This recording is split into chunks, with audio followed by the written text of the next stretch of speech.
Hello mga idol, andito na naman tayo. Gagawa tayo ng spicy sinigang na malaga. Malaga ang tawag sa amin.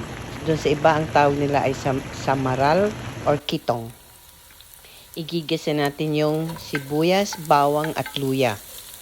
Yan. Tapos ilagay natin yung kamatis. Ayan po, nilagay ko na yung kamatis.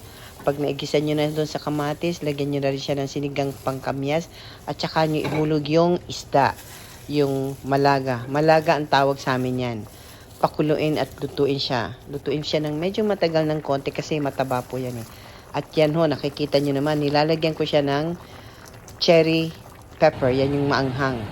And after that, nilagyan ko rin siya ng talbos ng kamote. Maraming gulay na talbos ang nilagay ko. Napakasarap po yan, mga idols. At ayan na. Nilalagay ko na ang hipon.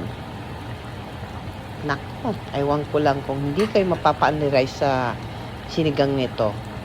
At of course, ang hindi ko makakalimutan na ilagay ang aming unlimited sili. Alam nyo naman, mahilig sila sa sili sa bahay namin. Kaya ayan po, kita nyo yan. Yan ang spicy na sinigang. Oh, ayan na oh, ang sarap. Kain ho tayo.